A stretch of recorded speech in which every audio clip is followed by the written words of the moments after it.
Bien, cuando una piensa en qué se necesita para tener éxito en la vida, casi siempre se nos va la cabeza a lo mismo. Las notas, los títulos universitarios, ser un genio de los números, las llamadas habilidades duras.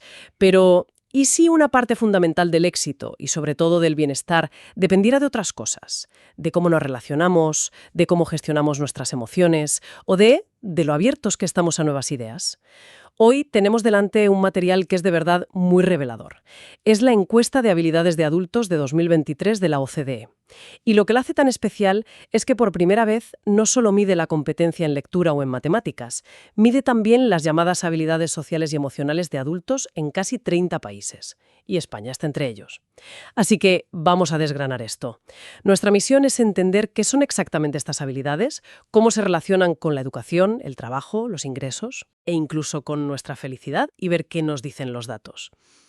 Porque algunas de las conclusiones son, como mínimo, sorprendentes. Vale, para empezar, porque habilidades sociales y emocionales suena un poco abstracto. El estudio se basa en un modelo muy conocido en psicología, ¿verdad? No es algo que se hayan inventado para la encuesta. Exacto. Se basa en el modelo de los 5 grandes, o el Big Five, como se le conoce internacionalmente. No es una teoría de un día para otro, para nada. Es un marco que surgió de analizar cómo las personas se describen a sí mismas y a los demás.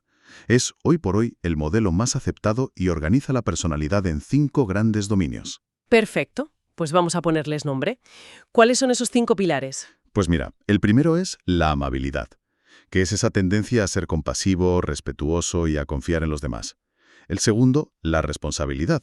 Esto implica ser organizado, persistente, fiable. Vale, los 2 primeros suenan a las cualidades que buscarías en un buen empleado o en un buen compañero de piso, fiable y fácil de tratar.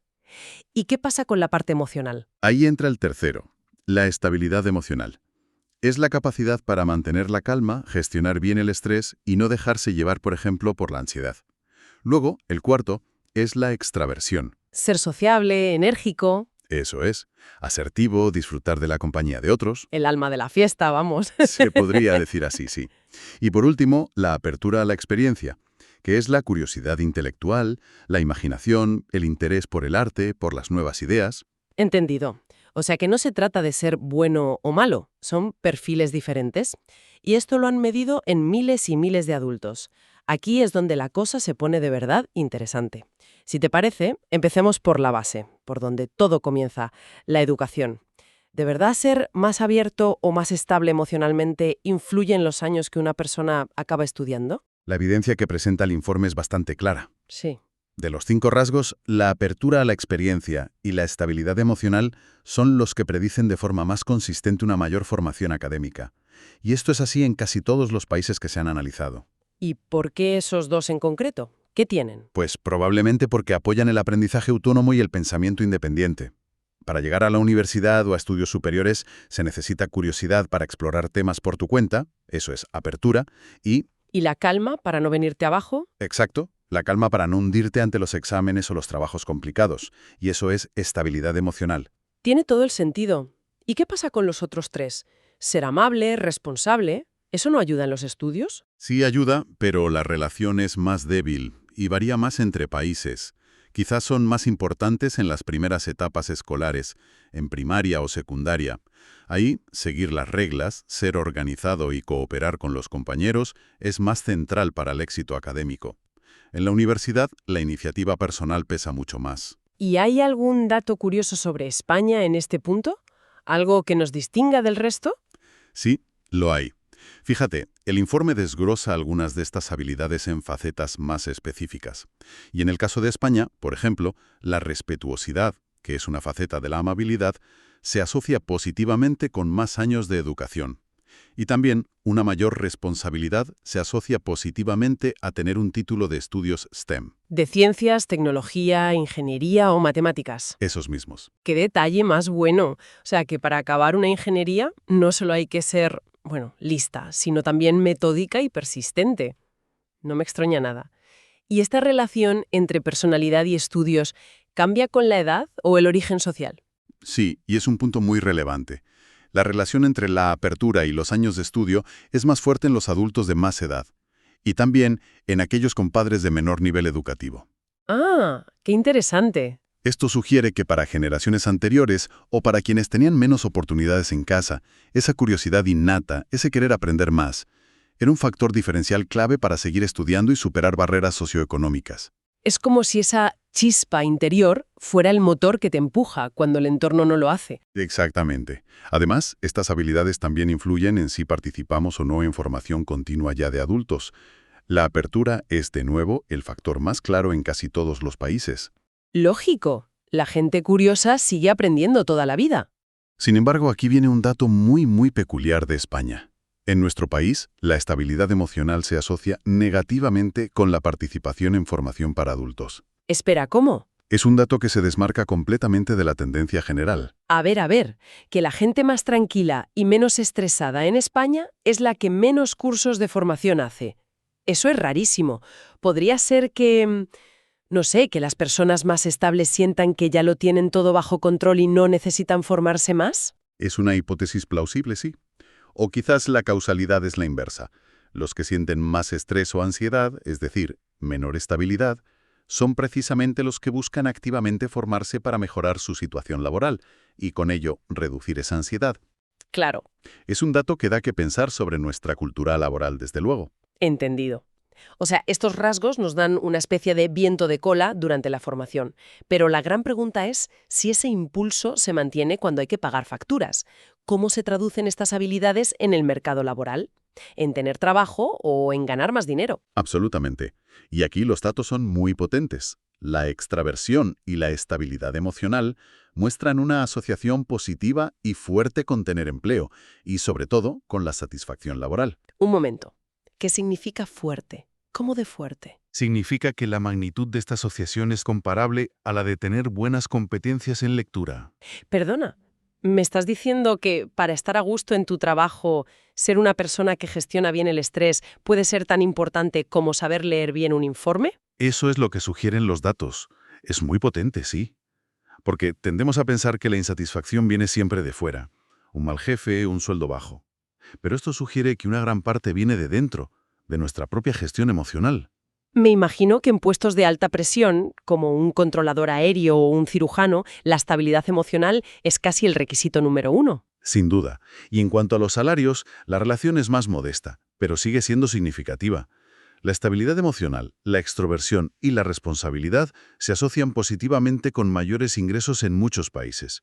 Pero aquí viene la gran sorpresa del informe. A ver, La amabilidad. Curiosamente, se asocia con salarios más bajos en 9 de los países estudiados. espera, eso es. Es totalmente contraintuitivo. Me estás diciendo que ser buena gente en el trabajo, ser colaborador, empático, te penaliza económicamente. ¿Hay alguna teoría sobre por qué pasa esto? Hay varias. Una de las más comunes en la literatura psicológica es que las personas con alta amabilidad pueden tener más dificultades en situaciones competitivas. Por ejemplo, al negociar su sueldo. Exacto. Pueden ser peores negociando su sueldo inicial o pidiendo un aumento porque tienden a evitar el conflicto. También es posible que se sientan más atraídas por profesiones de cuidado o de servicio, que históricamente están peor remuneradas. O sea que el sistema laboral parece recompensar más el individualismo asertivo que la cooperación empática, al menos en términos puramente económicos. Es un dato para reflexionar, ¿eh? Sin duda. Y, a ver, es importante matizar. Si miramos la variación total de los salarios, las habilidades cognitivas, como la lectura, explican un porcentaje mayor. Explican un 4,1% frente al 1,4% del conjunto de los 5 grandes. Vale. Pero la contribución de las habilidades sociales y emocionales es independiente y es real. No es lo principal, pero influye. ¿Y en España qué vemos? ¿Se confirma esta tendencia? En España, la estabilidad emocional y la responsabilidad se asocian positivamente con los salarios, lo cual va en línea con la tendencia general. Además, hay un dato muy claro. Las personas más extravertidas tienen una mayor probabilidad de ser autónomas. Claro. Y esto se observa en casi todos los países. Normal, para ser autónoma necesitas venderte constantemente, hacer contactos, tener iniciativa. La extraversión parece el combustible perfecto para eso. Esa capacidad de crear redes y de vender un proyecto propio. Y también hay perfiles muy claros por ocupación. Por ejemplo, el estudio muestra que los directores de ventas y marketing tienden a ser muy extravertidos. Ninguna sorpresa ahí. Ninguna. Y mientras, los profesores de primaria e infantil destacan por su alta amabilidad, una cualidad esencial para ese trabajo. Todo esto dibuja un mapa muy claro de cómo nuestra forma de ser encaja o no en el puzzle laboral. Pero la cosa no va solo de trabajo.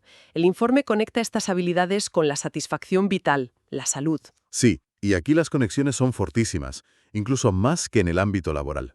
La estabilidad emocional es el predictor más sólido y consistente de una mayor satisfacción con la vida. El que más. El que más. Y también de una mejor salud autopercibida. Es el ingrediente clave para el bienestar subjetivo. Le sigue de cerca la extraversión. Relaciones sociales, tienes muchos de los ingredientes para sentirte bien con la vida. Exactamente. Y la apertura a la experiencia también juega su papel, pero en otro ámbito. El cívico se relaciona positivamente con la participación en voluntariado y con la eficacia política. ¿Y eso qué es? Es la creencia de que una persona puede influir en los asuntos políticos y sociales. Ah, vale. Parece que la curiosidad y el interés por nuevas ideas se traduce en un mayor compromiso con la comunidad. Entonces, ¿qué significa todo esto? Que estos rasgos de personalidad no son algo anecdótico, no son un color que adorna nuestra vida. Están profundamente ligados a cómo vivimos, cómo nos sentimos y cómo participamos en la sociedad, mucho más allá de la nómina final de mes. Y esto nos lleva a una última pregunta clave. ¿Estas habilidades se reparten por igual o hay patrones claros según la edad, el género o el origen? Hay patrones muy consistentes en prácticamente todos los países. Empecemos por la edad. Los adultos más jóvenes tienden a ser más extravertidos y más abiertos a nuevas experiencias. Con los años, esas dos dimensiones suelen bajar un poco, mientras que aumentan la amabilidad y la responsabilidad. Lo que comúnmente llamamos sentar la cabeza. Podría ser una forma de verlo, sí. Y la estabilidad emocional también tiende a aumentar con la edad, lo que muchos llamarían la madurez. Claro, la sabiduría que dan los años. Se gestionan mejor las crisis. Eso es.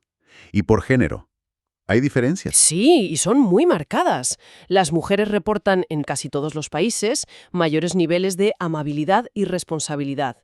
Sin embargo, también reportan menor estabilidad emocional que los hombres. Qué interesante. ¿Se sabe si esto es biológico o cultural? El eterno debate. El informe no entra en las causas, solo presenta los datos de autopercepción. Lo que sí dice es que esta diferencia en estabilidad emocional tiende a reducirse con la edad. ¿Ah? En la vejez, los niveles entre hombres y mujeres se igualan bastante. ¿Qué más? ¿Influye el entorno en el que crecimos? Mucho. El origen socioeconómico es un factor claro. Los adultos con padres con estudios universitarios tienden a ser más abiertos y extravertidos. En cambio, aquellos con padres de menor nivel educativo suelen puntuar más alto en responsabilidad. Qué curioso. Quizá esté relacionado con diferentes estilos de crianza o con la necesidad de ser más disciplinado para salir adelante en entornos con menos recursos. Es una buena hipótesis. Y finalmente, el origen migrante. ¿Hay diferencias entre nativos e inmigrantes? Sí, y los datos aquí son muy reveladores. En muchos países, incluyendo España, los adultos nacidos en el extranjero reportan niveles más altos de amabilidad, responsabilidad y apertura. Que oso sea que de media la población inmigrante es más amable, más trabajadora y más curiosa que la población local.